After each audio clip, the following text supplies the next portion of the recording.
Hoy nuestro invitado Vyacheslav Dovinin, doctor en neurobiología, uno de los expertos más famosos de la fisiología cerebral, dolor. Ahora hablemos del cerebro y el dolor, sobre la función del cerebro que envía una señal a varios órganos como toc toc, algo necesita ser arreglado. Dolores de cabeza y sobre todo migrañas, no entendemos el origen, no entendemos de dónde viene, por qué es así. Bueno, porque inmediatamente no entendemos.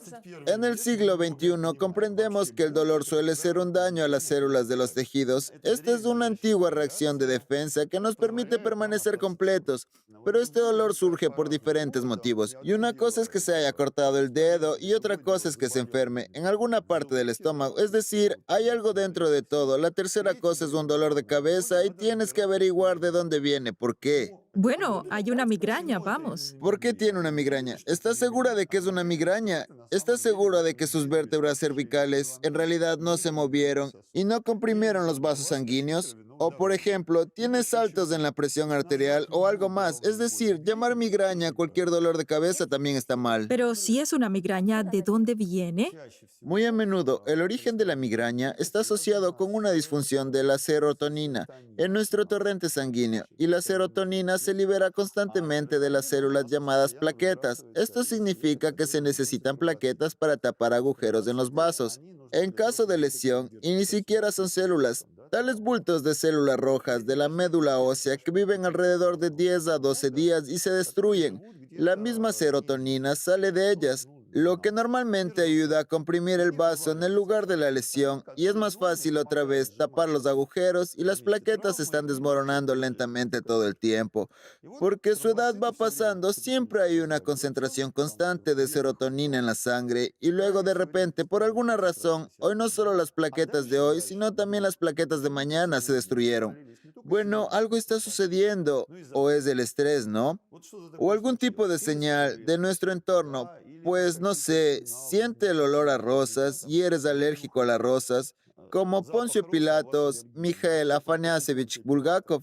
Él profesionalmente, como médico, describió por qué Poncio Pilatos tenía migraña. Así que él olió las rosas, bebió vino tinto en la mañana y el sol brillaba en sus ojos mientras se conjuraba una tormenta eléctrica sobre Jerusalén. Es decir, todas estas señales sensoriales conducen, por ejemplo, a la destrucción no solo de las plaquetas de hoy, sino también de las plaquetas de mañana. Esto aumenta la concentración de serotonina. Al principio se vuelve más grande y hay tal espasmo, y luego las plaquetas de hoy y las de mañana y la serotonina en la sangre es baja. Los vasos sanguíneos se dilatan, incluso en el cerebro, y para el cerebro, para el lecho venoso del cerebro, es característico que la expansión lleve el estancamiento, se produzca hipoxia parcial, es decir, deficiencia de oxígeno e inflamación. Dicha inflamación se percibe como una señal de dolor y se produce esta migraña. ¿Y qué se debe hacer? Necesita usar medicamentos que imiten la acción de la serotonina. En consecuencia, hay sumatriptán, pastillas para la migraña, pero es importante que se lo recete un especialista y no corra a la farmacia y se automedique. Y luego la historia de la serotonina que descubrí no es la única. Puede haber, por ejemplo, migraña y dolores de cabeza por algunos problemas reales con el lecho vascular. Bueno, efectivamente, tenemos vasos que van a la parte posterior del cerebro, pasan dentro de las vértebras cervicales, así que ya sabe, como lo hizo la evolución, no salen por fuera, sino por dentro de las vértebras cervicales. Dentro de estas cosas de hueso hay un hueco por donde pasan dos vasos. Cualquier cambio de las vértebras puede ejercer presión sobre esos vasos y habrá muchos problemas, desde tinnitus hasta migrañas. Puede haber algunos microtumores y procesos. No hay necesidad de tener miedo. Esto no es necesariamente cáncer, pero algo aumenta ligeramente o algún tipo de formación, placas de aterosclerosis, ¿verdad? Incluso la tensión excesiva de los músculos faciales puede llevar al hecho de que una persona tenga un dolor similar a la migraña. Entonces, ustedes se arrugan todo el tiempo, por ejemplo, ¿no? ¿Dónde está el dinero? ¿Dónde está el dinero? ¿Qué dinero? El hombre le responde y aparecen las arrugas de expresión en su cara. Es por eso. Así que, por ejemplo, incluso el Botox se usa para tratar el dolor si se asocia con músculos faciales. Y en el contexto del miedo y el dolor, quiero preguntarle sobre la ¿A psicosomática. qué se refiere con psicosomática? ¿El estrés? Mi sistema inmunológico se debilita. Sí, por ejemplo, si estaba muy sobrecargada de trabajo y Me dio cáncer, no sé, o algo Bueno, es más así. o menos la misma historia, porque el cáncer también es un problema con el sistema inmunológico. Quien no lo sepa, nuestro sistema inmunológico no solo se ocupa de las infecciones, sino que también monitorea constantemente la aparición de células mutantes en nuestro cuerpo. Y las células cancerosas son solo células mutantes, y da miedo saberlo, pero en el cuerpo de cada uno de nosotros periódicamente hay células que potencialmente pueden convertirse en un tumor, y solo la cuidadosa vigilancia del sistema inmunológico conduce al hecho de que estas células sean atrapadas y eliminadas. Pero a veces el sistema inmunológico falla, y aquí es donde surge el cáncer. Por lo tanto, un buen estado del sistema inmunológico no solo está protegido contra bacterias y virus, sino que también reduce los riesgos oncológicos, y el buen estado del sistema inmunitario se deteriora como consecuencia del estrés crónico. Con el estrés crónico se enciende toda una cadena hormonal que al final llega a la corteza suprarrenal. Allí la hormona cortisol, que es constante en grandes cantidades, comienza a ser expulsada, lo que en consecuencia presiona el sistema inmunológico. El fisiólogo siempre se hace después la pregunta ¿por qué? ¿Qué pasa con la función de la hormona? En pequeñas cantidades, ¿para qué sirve? El ejemplo, el estrés y el cortisol le dicen al hígado, vamos, desechemos las reservas de carbohidratos porque ahora nos movemos, corremos, saltaremos. Necesitamos glucosa y comimos hace rato. ¿Dónde se puede conseguir glucosa? Y en nuestro hígado en realidad se encuentra el suministro diario y bajo la influencia de ello el sistema se deteriora. Y esta es la norma, pero por alguna razón, con el estrés crónico, el cortisol comienza a aplastar el sistema inmunológico. ¿Por qué? Hay dos hipótesis. Imagínese, en la naturaleza hay estrés crónico. ¿De qué? Por ejemplo, dañaron la pata derecha, pata trasera, derecha, es decir, esto es crónico. Hay dolor, sí, estrés, inflamación, y muy a menudo se ve cuando se desarrolla una inflamación grave. Nuestro sistema inmunológico funciona de manera demasiado activa. El sistema puede llegar a ser bastante imprudente por sí mismo, y a veces este puede trabajar más de la cuenta. En fin, esto es lo que sucede dentro de nuestro cuerpo. Como con el COVID, por ejemplo. Sí, como con el COVID, como con una tormenta de citoquinas. Y de nuevo, creo que mucha gente lo sabe. Le apareció un grano en la cara, no puede presionarlo porque si comienza a presionar se afectará la mitad de la mejilla. Esto es nuevamente una reacción exagerada del sistema inmunológico. Es decir, con una pequeña lesión, el sistema inmunológico puede incluso dañar el cuerpo. Por lo tanto, mire la cadena. Estás traumatizado por este estrés crónico que libera cortisol para que tu sistema inmunológico no se inflame demasiado. Esta es la hipótesis optimista. Hay una hipótesis pesimista que dice más o menos así. Querido, ¿por qué tienes estrés crónico? ¿Porque eres un perdedor? Tus genes no son necesarios para la población. Liberemos cortisol ahora, derribemos tu sistema inmunológico, morirás y no brillarás y no podrás pasar tus genes defectuosos. Es decir, es importante darse cuenta en general de que no todo está ahí para ayudarnos. Muchos, por el bien de nuestra especie, bueno, especialmente el proceso de reproducción, cuando el techo se derrumba y quieres tener un bebé y luego hacerlo crecer por el resto de tu vida, y esa es la historia con el cortisol. El hecho real es que el cortisol en grandes cantidades noquea el sistema inmunológico, se usa como medicamento, en consecuencia con la misma tormenta de citoquinas durante el trasplante de órganos. Y aquí tienes la psicosomática, por así decirlo, directa. ¿Podemos definir rápidamente el término estrés? Tal vez una situación estresante de la que no soy consciente, como dice, ¿eh? No sientes que estás bajo estrés, pero en realidad estás crónicamente estresado. ¿Existen tales situaciones? ¿Y qué no puede suceder? Este es nuestro cuerpo y nuestra vida. Son complejos, pero en general el concepto de estrés se traduce como de recarga, de activación. En consecuencia, esta terminología existe desde mediados del siglo XX. El estrés puede ser corto y largo y puede ser en un contexto de emociones negativas y a veces en un contexto de emociones positivas. Cuando salta en paracaídas también se estresa y si tiene competencias de paracaidismo, entonces tiene estrés y estrés. Y como si eso también fuera una historia, cuando el cuerpo funciona muy activamente, gasta energía. Los problemas comienzan cuando el estrés va en un contexto de emociones negativas y cuando es demasiado largo. Es decir, si este es un estrés breve y gano la competencia, es el mejor, porque generalmente enrojece el cuerpo, genera energía y muchas emociones positivas que querrá repetir. La gente que es más aventurera tiene un cerebro diferente y allí en consecuencia todas estas hormonas como la adrenalina, la norepinefrina están trabajando activamente y con el estrés negativo crónico respectivamente lo que sucede es más peligroso porque gasta un poco más de energía todos los días de lo que restaura y este poco puede ser realmente casi imperceptible y está durante meses gradualmente lo que se llama agotarse y alejarse y bajando y no puede sentirlo pasar. Pero si se detiene así antes de irse a la cama por la mañana, con una mente fresca y preguntarse, ¿soy realmente feliz? En general, ¿qué está pasando en mi vida? En general, las ventajas y desventajas son más o menos. Aquí es donde puedes detectarlo.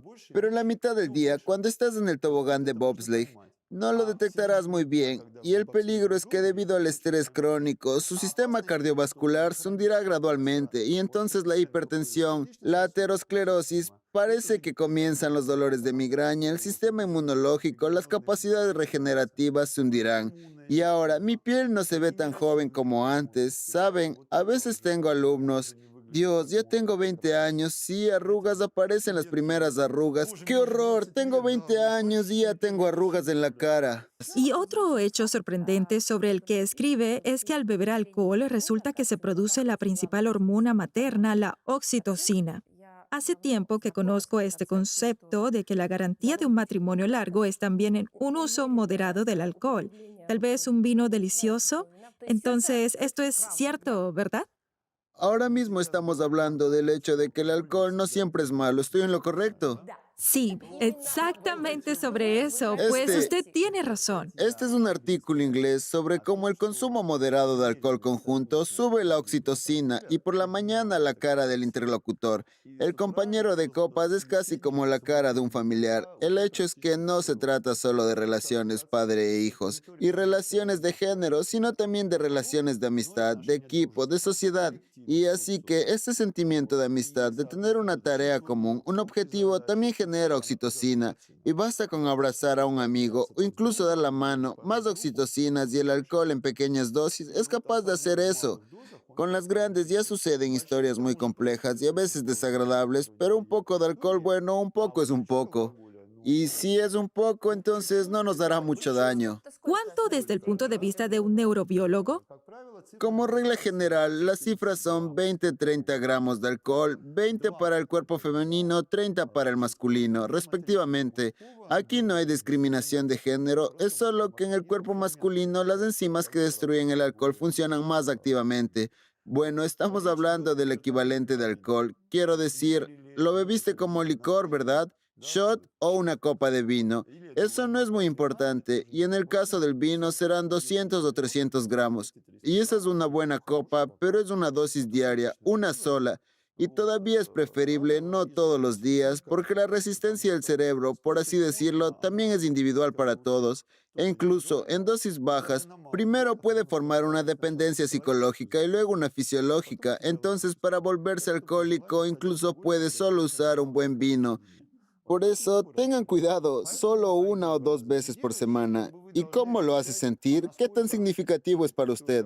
Porque si te vas a casa con el pensamiento, ahora me sirvo una copa de vino y me relajo, esas son malas señales, malas. Es decir, su cerebro ya ha formado al menos una adicción psicológica. Una pequeña dosis se trata más de liberación de dopamina y un poco más de la dosis es un poco más significativa. Comienza la activación de los centros de frenado y sucede el efecto antiestrés. Como aburrimiento. Sí, el efecto depresor del alcohol. Esto ya es por regla general por 20-30 gramos, Cuando ya hay 50 gramos de alcohol equivalente, cada bebida alcohólica tiene una respuesta química por separada, y es posible que su cuerpo no reaccione al alcohol en absoluto, sino a algún componente adicional, especialmente cuando se trata de, digamos, de efectos no muy deseables, como un dolor de cabeza, sin mencionar el placer del gusto, el olfato y la comunicación, porque en realidad es bastante bueno cuando lo hacen juntos. Se siente mejor así. Un poco más sobre la oxitocina. Mire, esta es probablemente una pregunta un poco infantil, pero la preguntaré de todos modos. Bueno, cuando miramos las estadísticas actuales, lo que está sucediendo con la institución del matrimonio, hay números muy deprimentes de que casi el 80% de las parejas se divorcian. Así que me pregunto, ¿por qué no? Sobre la base de la oxitocina, inventar una medicina así o medicina es una mala palabra. Un fármaco que pudiera ayudar a las parejas que quieren estar juntas pero tienen problemas reales y sus crisis no se acaban. Inventarlo. Ella es un simio y él es un Bueno, águila. sí, pero al mismo tiempo, ¿cómo les darías algún tipo de fármaco con oxitocina para que vuelvan a unirse entre sí? Que yo sepa, los médicos no practican eso. La idea en sí es comprensible e incluso hay aerosoles con oxitocina que se venden como este tipo de suplementos dietéticos. Si siente que su vida amorosa se ha ido cuesta abajo, inténtelo. Pero tendría que estar preparando una ensalada y mientras el hombre está comiendo, le tendría que rociar la oxitocina a sus espaldas. La oxitocina puede funcionar de esa manera, pero de nuevo, esto es muy personal. Y como regla, comienza a funcionar con dosis más grandes. Con respecto a ellas, se están realizando serias investigaciones en el campo del autismo, dado que en los trastornos del espectro autista, el apego mutuo y la sintonía de las personas entre sí se ve afectado. Y ahí es donde la oxitocina puede ser muy apropiada, pero esto es lo que se llama llevando una investigación. Pero si quiere usarlo para fortalecer el matrimonio, bueno, está claro que debe ser de mutuo acuerdo, ¿no? Y debe ser conscientemente por los dos. ¿Sí? ¿Está de acuerdo? Sí, claro, sin ocultarlo en el Sí, vaso. sí, exactamente. Sí, sí, sí. Y una copa de vino tampoco ayudará. Necesita algún tipo de administración intranasal. Verá, para mí siempre es lo más importante en este tipo de situaciones. Si dos personas quieren mejorar su relación con la oxitocina, no importa lo que haya en la botella. Si la oxitocina o simplemente agua destilada ahí, tenían este deseo, quisieron ir por un camino en común. Esto es lo importante, porque las moléculas son moléculas, pero al final esta gran red neuronal se ensambla con nuestras experiencias de vida, con algún tipo de nuestras motivaciones. Interactuamos con nuestra memoria de cómo vivimos con esta persona, si está listo para volver a intentarlo, ¿por qué no? Y con este excelente final, estamos terminando por el día de hoy. Muchas gracias, Vyacheslav Albertovich. Gracias, Sofiko, gracias. Chicos, espero que hayan disfrutado de nuestra conversación con Vyacheslav Dubinin. Sentía una gran curiosidad. Realmente quiero saber lo que piensan sobre lo que hemos abordado hoy. Por favor, vayan a los comentarios, escriban sus pensamientos. Los leo todos. Sus comentarios son muy importantes para mí. Denle me gusta y activen la campanita. Suscríbanse a nuestro canal y hasta la próxima semana. Adiós.